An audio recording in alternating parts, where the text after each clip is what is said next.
All right. Last November, I attended a conference about empowerment that featured some pretty big name speakers like Jack Canfield and Arlene Dickinson. It was an absolute incredible event. Today's guest was also at that conference, and his short speech has stuck with me.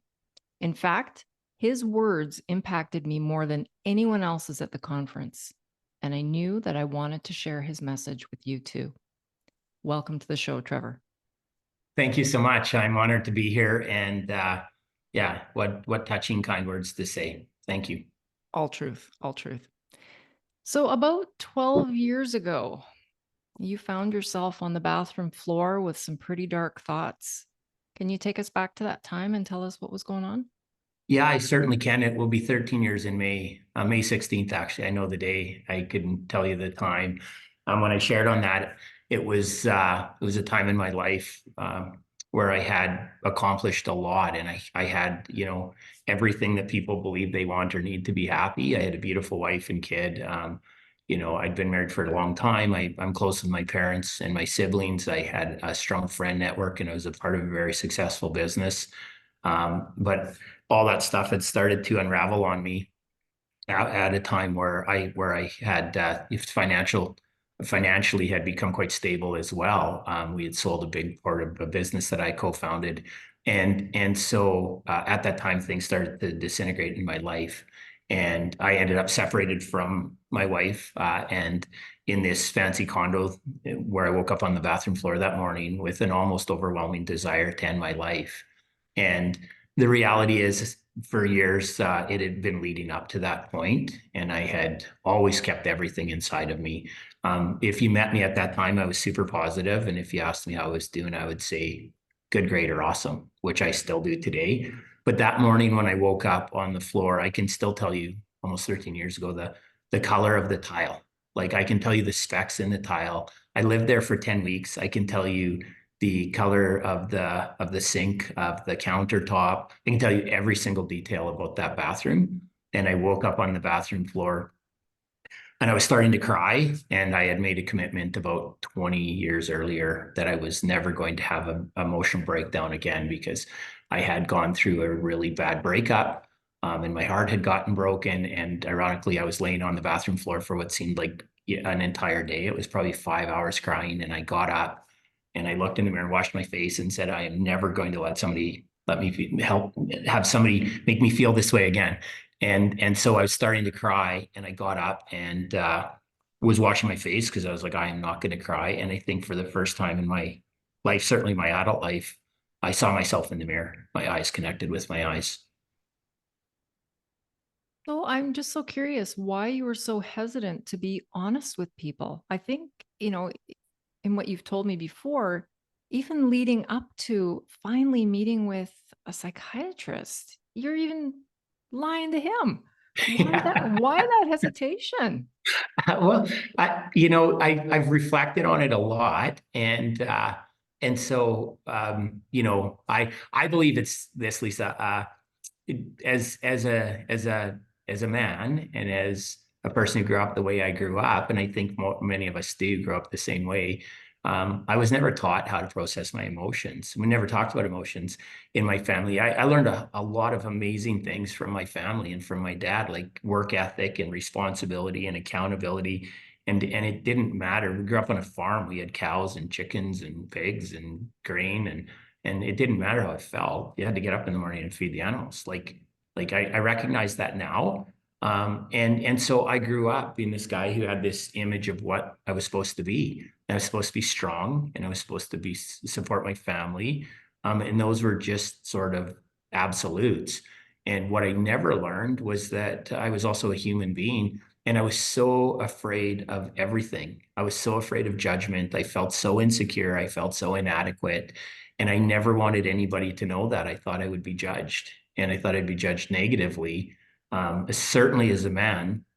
And it didn't matter what I had accomplished in life. I had those feelings inside. And so when it comes right down to it, the number one thing was fear of judgment. And and that was because, I didn't truly accept myself for who I was, and I truly didn't love me. It's taken me 12 years to learn that, or, and I'm learning more and more about it. But that was the reality for me. And when I went to Dr. Gone, so that day that I woke up on the bathroom floor and I was looking in the mirror and it caught my eyes and I thought, what would I tell a friend if they said I have all this stuff, but this is how I feel? I was like, I would say I get it. And both are real, and please get some help. And I reached out for help, thankfully, that day. And as I shared, I Googled and I saw a psychiatrist. And even at that moment, I was like, there's no way I'm going to a psychiatrist. I'm considering ending my life still at that point, and I'm still so afraid of what people would think. Like, I don't want people to think I'm crazy. And thankfully, the universe works the way it's supposed to. And I ended up seeing a life coach, and I actually reached out to a life coach first, and she got back to me within half an hour, and she had a cancellation for the next day, which is unheard of. And when I went in to see her, turned out she was a psychiatrist. And she asked me how I was doing. I said, I'm fine, I'm good. And she said, what's going on? And I told her, separated from my wife. My son's not talking to me. I'm probably going to get kicked out of the business I co-founded. But other than that, everything's good. And I'm just here to get some help to improve my life. And she was like, oh my God, you're not good. And I said, no, I'm fine. And she said, no, you're not. And I can't help you. And she said, do not leave this office. She's like, please do not leave this office. I need to go get somebody and I will be back in 2 minutes. Please don't leave. And I was like, okay, like you're freaking me out. I'll stay. And she came back in probably 2 minutes with a great big man who put out his hand and said, hi, Trevor, I'm Dr. Gons. Nice to meet you. Anne says, you're struggling with some stuff. And I was like, she's got me freaked out. Like, I'm fine though. And he said, no, I'm sure you are. They have 10 minutes. And I went and chatted with them for 10 minutes. And that was the beginning of the journey I went on. And that man helped save my life without a doubt. And Anne did. Like, the fact that she picked up on it and didn't let me leave that office because I was still playing the con even at that point. And it was all to do with fear and that I'd had my whole life. You know what? And I think that so many of our listeners can resonate with that. I was actually at something completely different last night, but I was at an event, and at the end of the evening, we were asked to reflect on what we'd been talking about, and that's what came out of my mouth too, is fear. I would Yep. not think of myself as a fearful person, a scared person, but we are all humans. And you touched on something, and we might have to dive into this another day for that, but I think there's a whole big nasty ball of something to talk about with men's mental health. Yeah. I see that slowly changing in my son's generation, but it's got a long ways to go. Long ways to go. When was the first time you felt hope? So I believe, like personally, I believe it was a defining moment when I'd gone to Dr. Gons for about 10 sessions, I think, or so, maybe a few more. And he would ask me lots of questions. I was starting to feel better for sure. Like, there was no doubt that things were improving in my life and mostly in my mind. But I went in and sat down one time, and the first thing he said as I sat down was, Trevor, how are you feeling? And I blurted this out. Like, I said, how am I feeling? I've been insecure my whole life and felt inferior. I'm afraid of everything. I'm afraid of success and afraid of failure. I feel sad a lot, and worse than that, I mostly feel numb, and I am so lonely. I'm so lonely. I'm lonely when I'm with my friends. I'm loneliest when I'm loneliest when I'm with my family. And I don't know what the hell's wrong with me. And I said that, and it's like, the thing you say to your spouse that you wish you hadn't have. And that's how I felt. And my mind was spinning. And I was thinking, oh my God, I can't believe I just said this to this guy that I really respect and I look up to. And I thought, he's going to look at me and he's gonna tell me that I should be more grateful and I need to change my perspective and look at all of the awesome things I have. And instead he looked me in the eye and he said, oh man, I get it. And he was like, if you would have told me anything else, I wouldn't have believed you. Thank you for being vulnerable with me. And that day, my life changed. And I left there feeling different, but I realized something after that meeting with him. I had never in my life been asked how I was feeling unless somebody knew I was sick or I'd been in the hospital because I broke a bone. Nobody had ever asked me that. And I had never asked another human being that. And those words, that sentence changes conversations. I use it a lot with people. I'll ask them how they're feeling instead of how they're doing. Because even today, with all the awareness I have and all the work I've done and the place I'm at in my life, um, if somebody asks me how I'm doing, I will respond with good, great, or awesome every single time. Sometimes I'll catch myself and say, actually, I'm having a little bit of anxiety. I'm struggling with some things right now. But my immediate response is those three things. And if I ask somebody how they're doing, I pay attention to it. I will hear it. If I ask somebody how they're feeling, and especially when you just sit down, it's remarkable the response you'll get, the difference in response most times. And I was like, holy crap, like more people need to talk about their feelings, I believe, because I had stuffed mine for so long that I ended up on a bathroom floor and wanting to end my life. And thankfully I made a different choice that day. Thankfully. And I think words have power, as you say. I think part of our North American greeting, it's kind of like all hello, but it's hey, how are you? Like it's kind of an extension, right? And we're not maybe always looking for a response, right? Like you can pass somebody on the sidewalk with no intention of stopping. Hey, how are you? And it's Yeah, just kind of an extended hello. But you're right. right. When we can stop and just take even a beat, how are you feeling? Yeah. It's incredible. And obviously don't walk down the street and say how you feeling to everybody because there are casual pass-bys. And there's times where I catch up with my buddies and I'm like, hey, how are things? And then we just kind of have our lunch or whatever. But there are times where, I'll have a sense or we'll have a longer period of time and I'll ask somebody how they're feeling. And it's remarkable. I've shared this when I spoke before, when I've been asked, how do I connect with my spouse? Say, ask them how they're feeling and see what the response is instead of how are you doing? How was your day at work? Especially with men. And because we want to be strong in front of our wives and our family, we want to look like we have it all together. And oftentimes I found that I was struggling inside and suffering inside, and my wife could definitely pick up on it, but she was the last person I was going to talk to about it. I mean, I was the supporter. It's not because I didn't love her, it's because I did. And my form of love was I need to be strong. And so when all of this dysfunction was happening, I'm beating the hell out of myself, to be honest with you, because I'm like, I need to be stronger than this. And now I'm letting the people down that I love.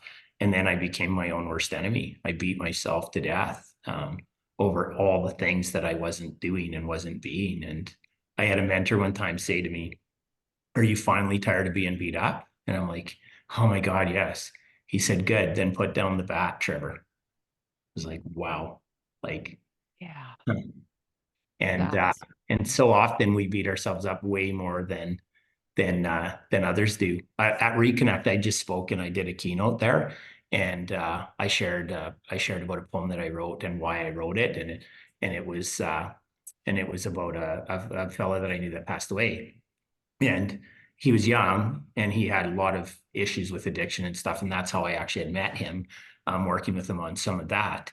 And he ended up going out and using again and ended up dying that night in an altercation. And his little boy, long story short, I went to his service and I just felt compelled to go. And I heard the pastor talking about what is life. And I wrote a poem called What is Life? And then at the end, I ended it with life is a gift from God up above, and so it must be. Life surely is love. And I wrote that poem like 1 hour after I left the funeral. And the reason I remembered why I wrote it after when I was reflecting here recently, and the reason I ended it that way is because at the end of the service, the pastor asked if anybody wanted to say any words, and some of his friends went up. And then just as it kind of got silent, they sat down, heard this little voice, and this little voice said, Mommy, I want to say something. And the place goes quiet, and out walks this little boy. He turns like 5 years old. And his mom says, okay, honey. And she's got a little girl in her arm. And Mark had two kids. And he loved them. He loved them to the capacity he could love anybody. And this little boy goes up on stage and he grabs the mic and he says this exactly, so stoically looking at us all. He said, I miss my daddy. He was a good man. and I love him. And he handed the mic back and he walked back to his seat. There was not a dry eye. I still feel it. And I left there going, the problem wasn't that Mark didn't love his kids. The problem was he didn't love himself. That was the problem. And I asked I asked everybody attending Reconnect, I said, how many of you love somebody? Everybody's hand went up. How many of you are loved by somebody? Everybody's hand stayed up. I said, how many of you love perfect human beings? How many of the people that you love are perfect? Like how many don't make mistakes? And how many of you forgive them for the stuff they do wrong? And how many people love you in spite of the fact I'm assuming that you're not perfect either? Because I'm certainly not. And then I talked about, the fact what my mentor said. Put down the bat. If you're tired of being beat up, put down the bat.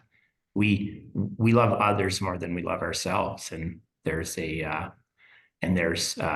we wear selflessness as a badge of honor in our society. And it's creating human beings and men, especially, who stuff their emotions. And then we become full of anger and resentment and sadness and pain. And as I talked about at Lead, what you're full of overflows in your pyramid.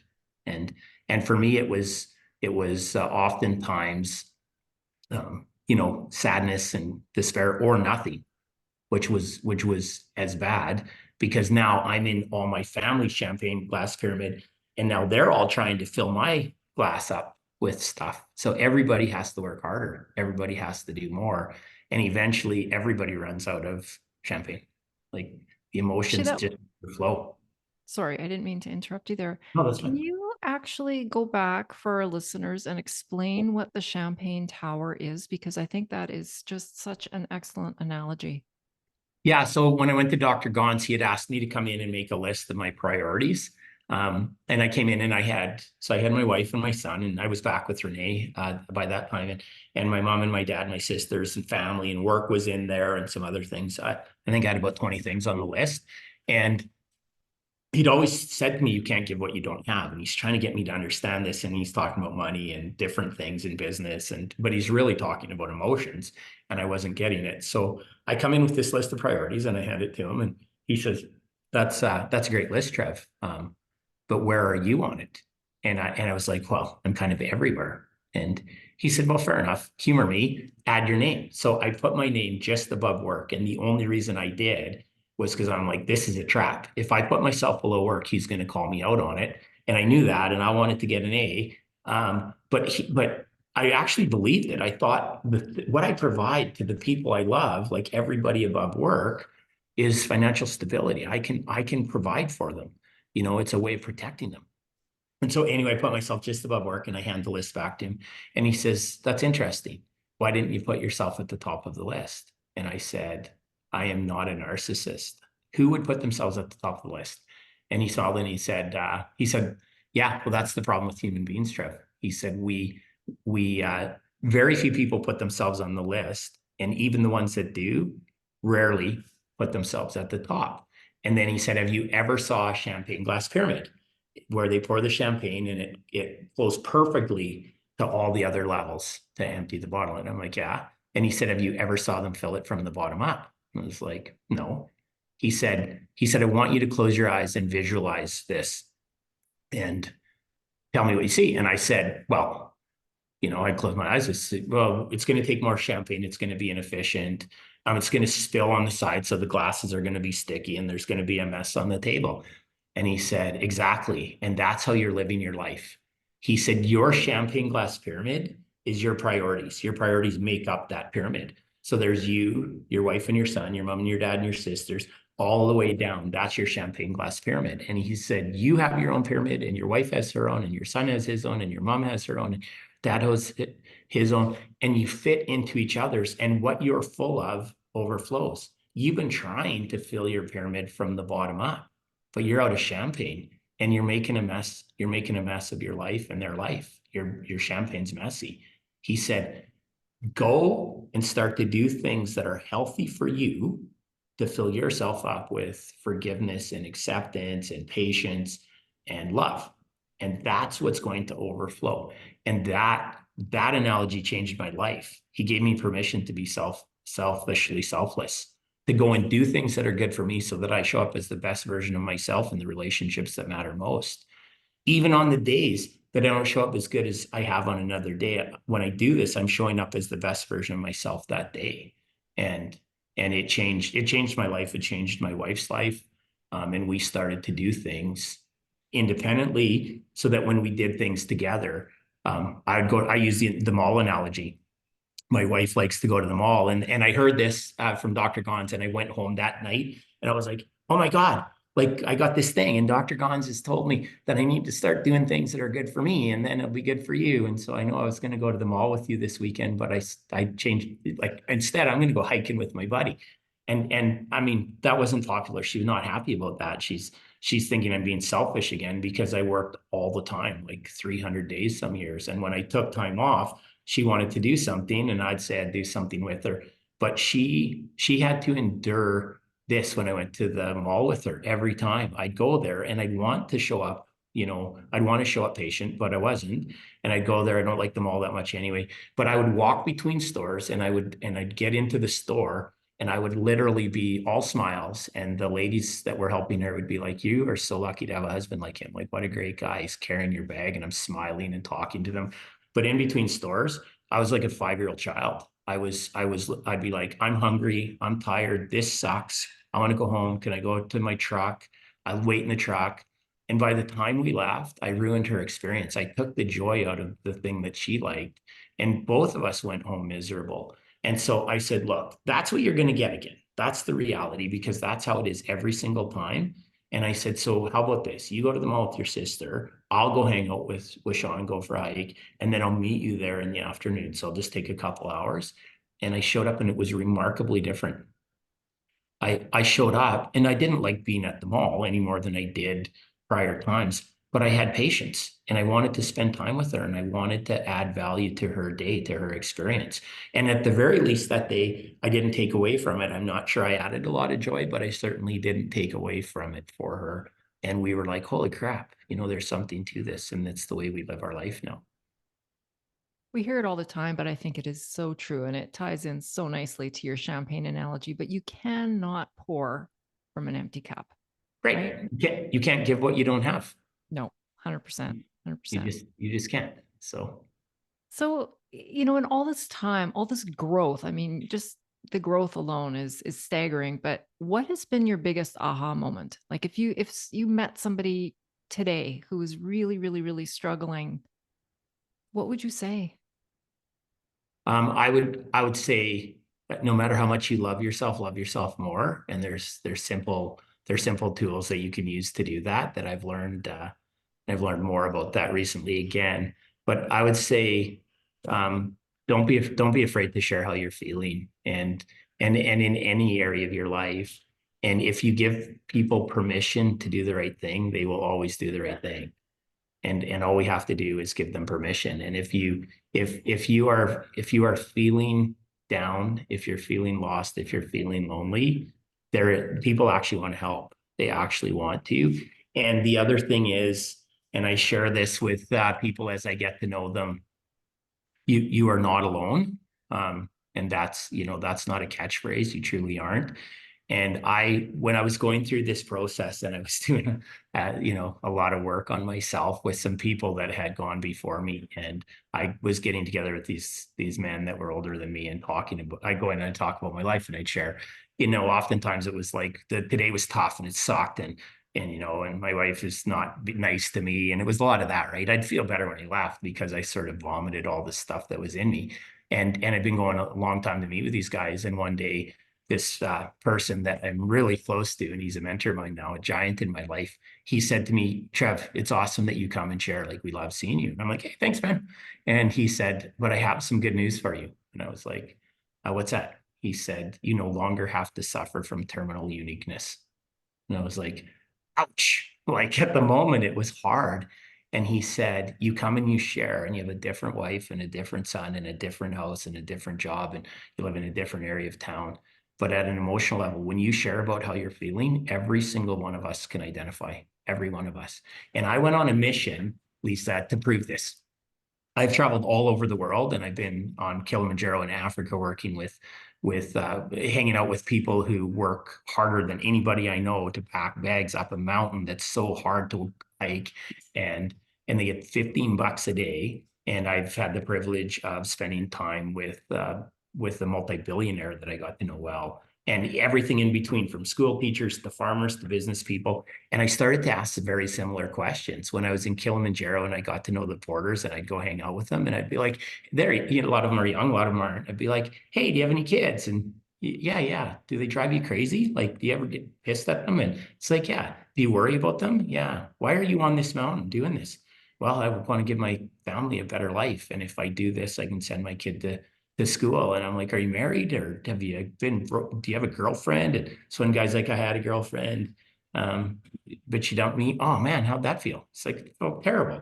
And I've asked similar questions to everybody. I'm like, do you worry about your parents? Do you worry about your kids? And when I sat with the guy that I know is the wealthiest man that I know, and he's extremely wealthy, and and I say, hey man, and I know his kids. I'm like, do you worry about your kids? It's like, yeah, of course I do. I said, do you worry about your parents? He's like, yeah. I said, uh, I said, do they drive you crazy? Yeah, of course. And you love them? Yeah. I said, have you ever been dumped? Like, have you ever been broke up with? And he started laughing. Like, of course I have. I had a wife that left me once, when I was younger. And I'm like, how did you feel? He says, what do you mean, how did I feel, Trev? It was terrible. My heart was broke. And I'm like, holy shit. We are all at an emotional level. We are exactly the same. If I tell you that I'm feeling sad, you have had moments in your life where you're sad. If I tell you that I've been in love, you've been in love. There's not one person that hasn't, at an emotional level, that hasn't experienced emotions. And so we are actually way more the same than we are different. And at an emotional level, we're exactly the same. We feel differently for different reasons, but we feel. And I think that is where the power of sharing our stories really is the core of this next step that I feel like that we can take on a mental health level. Because I think when we are vulnerable, we share our story, we share how awful we're feeling. It opens the door and it gives other people permission to share their story. And It's that is where the magic happens. That's where the healing starts. And that's where these really, really important conversations come in. Yes, and it's giving people permission to do the right thing there too. The kind of the tagline for my speech at Lead was turn your struggles into strengths. And that means, to me, that means share your story. It partly it's also the worst day of my life. I tell people was the day on the bathroom floor, and I never felt like I would feel worse than that ever. But the darkest moment became the catalyst for change. My worst day of my life became the best day of my life because, and I now am like, I'm so grateful for it now. And I truly am. And I say that right from my heart because I could have continued to live in a state of numbness for another 20 or 30 or 40 years, however long I lived. And that would have been so much worse. So feeling the pain and going through what I had to get the life I have today, I wish it on the people I love. I say to folks that I'm close with, I hope you never wake up on a bathroom floor with an almost overwhelming desire to end your life. But if that's what it takes, I hope that if you end up there, you make the choice I made. And that's what I pray for every day. But if that's what it takes to get you to change your life so that you have a life better than you can ever imagine, then I hope that you end up there because life is amazing, even though it's hard and parts of it suck. And I've come to realize that life is actually supposed to be hard. Like it's supposed to be hard. And I accept that today. And any meaningful pursuit in life is supposed to be really hard. And the more meaningful the pursuit in life, the harder it's supposed to be. And the universe will constantly check us to see how badly we want something. And it actually has to happen. Life has to be hard so that we can become the person that we need to be to grow into the person that we need to be to overcome the next challenge that comes in our life. And I look at goals differently than I used to. I used to be like, the goal of the goal is the outcome, it's finishing. And it hit me that actually the purpose of the goal is to become the person that I need to be able to achieve the goal. And I use a marathon analogy. If I'm going to go and run a marathon and I want to actually run the whole thing, that I have to become a certain person to do that. I have to be disciplined. I have to get up. I have to train. I have to change my eating habit. I have to go to the gym. And if I do all of that stuff and I show up on the day of the marathon and the marathon gets canceled, it's actually not a big deal because I become the person that I needed to be that could run a marathon. So that's the purpose of a goal, is to become the person you need to be to accomplish the goal. And when you set big goals in life in any way, personally, professionally, inner growth, anything that you set as a goal, the bigger the goal, the harder it's going to be. And the universe will challenge you so that you become the person that you need to be to accomplish the goal. That's That's how I really believe insightful. anyway. Really insightful. I feel much the same way, and I say this all the time. You talk about the universe. That is my feeling as well. That we are humans. We're living this human existence. I think we're all spirits by nature, and that we all came here to grow. And the Mhm. only way we grow is through the gross, hard, awful things. We don't grow when we're sitting on a beach sipping a Mai Tai and having a chocolate chip cupcake. I mean, that's everyone's goal in life, right? Yeah. But it doesn't really amount to much, really. And like you say, even reflecting back on the my own darkest times, um, I wouldn't be the person that I am today without having gone through all of that. Um, Yeah, and it's so true. And I think everybody, if they reflect on their life to realize where they are, it's the same for everybody, right? Today I've learned this for me. I don't seek happiness and joy anymore. I seek contentment, and for me it's peace and contentment. And for me that means that no matter what I'm facing, because there's going to be days and weeks and months, there's going to be hard times. I'm going to have sadness and I'm going to have emotional pain and I'm going to feel grief at some time. And I'm going to feel happiness and joy and I'm going to be excited. And all of those things are actually fleeting. They come and they go, and they're varying degrees. But if I seek peace and contentment, I want to know that when I'm sad, that I'm going to be okay. And when I'm really overjoyed, I want to know that I'm going to be okay. And that's why I seek contentment now. I'm like, life is going to happen, and I'm an emotional being, and I'm okay with that. I accept that. It's that I want to be able to go on that emotional journey, and if I focus on contentment, it helps stop me from trying to stuff the feeling of sadness and grief, the feelings I don't like. I'm like, I'm going to be okay. This is something I'm experiencing, and it hurts really bad, but I'm going to be okay. I can be content in the fact that I'm feeling the feeling, and I'm it's a work in progress for me. I'm still a student of life, but by going to that place and intentionally going back to that over and over and over again, there are experiences in my life that used to put me on my knees or in a fetal position in the dark that don't anymore, and I don't have to stuff it or pretend. I just can be like, I'm going to be okay. And I think that reminds us, I think when we've been through really awful, awful, awful times, part of our growth is being able to look back on that and say, and at least myself, I've been through that. I am Yeah. still standing. I am still here. For me, that was the worst. Losing a child, if I can get through that, dear God, I can get through anything. Unreal. Absolutely. Absolutely. And things happen to human beings that are so horrific. And and they find most people or many find a way through it and can find a way to, use that to become a better human. And I have so much respect and admiration for people who go through things like you did by losing a child and can be the person that you are. I'm like I know the things that put me on my knees, and they were certainly, not as painful of the actual experience. I felt like that, but it wasn't anywhere near that significant. And yeah, I admire you a lot, Lisa. Thank you. I think, as I said, we all have stuff. Everybody has stuff. All of our stuff looks different, but you know, here we are.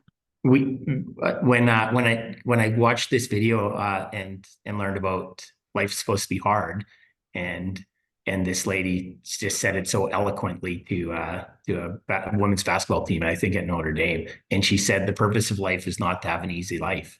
If the people who want an easy life stand on the street corner and the buses go by them, and she said the purpose of life, your life is supposed to be hard. Any meaningful pursuit in life is supposed to be hard, and the more meaningful the pursuit, the harder it is. The goal of life is to learn to handle hard better. Yes. That is the purpose of life. You learn to handle hard better. And I use that analogy sometimes when I'm speaking to people, and I'll say, when I was 13 years old and this girl that I had a crush on was moving away, or 12 or 11, whatever I was heartbroken. I sobbed like this girl that I love. And I thought, I am never going to feel worse than that in my life. And then, but you know what? When I was 18 and my girlfriend broke up with me, I was sad for a day, not for weeks, and I didn't sob. And so I don't think it's about being harder. I think it's about learning how to handle hard better. You learn that life happens, and so I've stopped saying this is the worst experience of my life, because every time I've said it, the universe has proven to me that there can be more pain. Like, Buckle up, Trev. Right. yeah, exactly. So that's a perfect segue into my next question. And that is, what does resilience mean to you? That's was an interesting question. And I was thinking about what is resilience to me, and I think it's the ability to move forward in spite of the pain, in spite of where you're at. And I am now, like, I have got to a point in my life where I'm more proud of myself now for the days I show up when it's hard than when I crush the goal when it's easy. And it took me a long time to figure that out. Like, those are the days I should applaud myself. The days when I was going through stuff that was so hard in business at times and personally in my life, I would literally lay in, and this is, since in the last 5 years or 6 years, I would lay in the basement in the dark for a better part of a day in a fetal position because I was just under so much stress. And I would eventually be like, I don't get to quit. And I'd get up and I'd put my pants on and my socks and I'd go back out into life.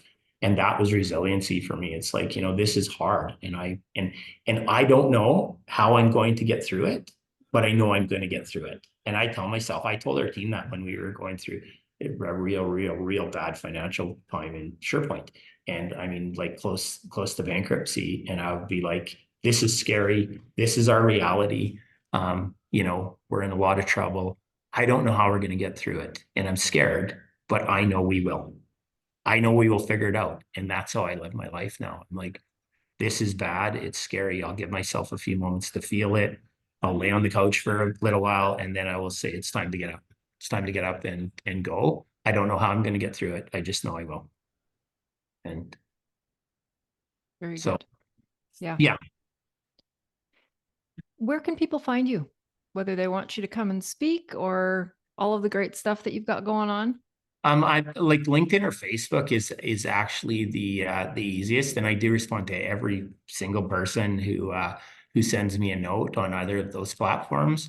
I'm on Instagram, but I'm not very active on there. But Facebook and Instagram, or Facebook and LinkedIn for sure, are two places I am a lot. And so if anybody sends me a message, even if somebody is struggling with something and has some questions or just wants to share how they're feeling or what they're going through, I'm here, and I will always get back to the folks through those platforms and set up a time to meet if they'd like to.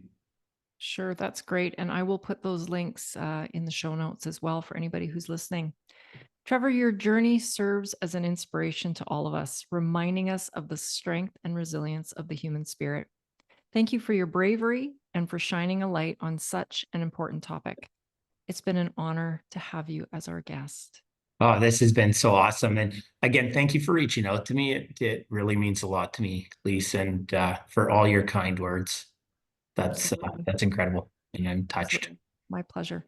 Stay well and be resilient, my friends. Remember, you were made for more. Love it.